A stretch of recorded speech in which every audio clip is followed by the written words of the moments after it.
കഴിഞ്ഞ ദിവസം പാളിപ്പോയ ഒരു പിഗ്ഗി ബാങ്കിന്റെ വീഡിയോ അപ്ലോഡ് ചെയ്തിരുന്നു. അതിന്റെ തകർച്ചയിൽ ഞാൻ ഉണ്ടാക്കിയ വേറൊരു മണി ബോക്സ് ആണ് നിങ്ങൾ ഇന്ന് കാണുന്നത്. ഇത് ഉണ്ടാക്കാൻ ഒരു കമന്റ് ഉണ്ടായിരുന്നു, അവർക്കും കൂടെ വേണ്ടിയിട്ടോ. ഇത് ഉണ്ടാക്കി വന്നപ്പോൾ ഞാൻ കരുതിയേക്കാളും നന്നായി എന്ന് തോന്നി.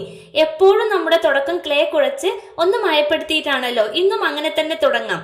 ഞാൻ ഒരു ഓവൽ ഷേപ്പിലാണ് ക്ലേ പരത്തി കൈ വെച്ച് റെഡിയാക്കി എടുക്കുന്നത്. ഇതേ ഷേപ്പിൽ 2 എണ്ണം വേണം. വീഡിയോയിൽ നിങ്ങളെ ഞാൻ ഒന്ന് മാത്രമാണ് കാണിക്കുന്നത്. ഷേപ്പ് ക്ലിയർ ആയി വന്നാൽ നന്നായി ഉണങ്ങാൻ വെയിറ്റ് ചെയ്യാം. വലിയ മഴയില്ലാത്ത അത്യാവശ്യം ചൂടുള്ള ഒരു ക്ലൈമറ്റ് ആയിരുന്നു 2 ദിവസം. അതുകൊണ്ട് തന്നെ നന്നായി ഉണങ്ങി കിട്ടിയിട്ടുണ്ട്. പിന്നെ നമ്മൾ ചെയ്യുന്നത് ആ 2 എണ്ണത്തിന്റെയും ഭാഗം ഒന്നിച്ച് വെച്ചൊരു ബോക്സ് പോലെ ആക്കി എടുക്കുകയാണ്.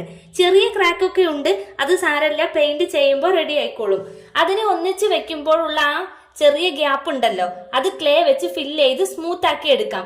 അവിടെ കോയിൻ ഇടാനുള്ള ഹോള് മാറ്റി വെച്ചിട്ട് വേണം ഫില്ല് ചെയ്യാൻ. പിന്നെ ഉണങ്ങി വന്നാൽ ഷേപ്പ് ഒന്ന് ക്ലിയർ ചെയ്യാൻ വേണ്ടിയിട്ട് ബ്ലേഡ് വെച്ചിട്ട് പൊന്തി നിൽക്കുന്ന ഭാഗമൊക്കെ കട്ട് ചെയ്ത് സെറ്റ് ആക്കി പിന്നെ ക്ലേ ഒന്ന് ലൂസാക്കി ബ്രഷ് വെച്ചിട്ട് എല്ലായിടും ഒന്ന് അടിച്ചു കൊടുക്കാം, ഒന്ന് സ്മൂത്ത് ആക്കാൻ വേണ്ടിയിട്ട്.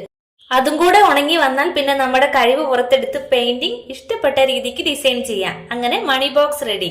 വീഡിയോ ഇഷ്ടപ്പെട്ടാൽ കമന്റ് ചെയ്യാൻ മറക്കരുത്. ഒപ്പം ലൈക്കും സബ്സ്ക്രൈബും.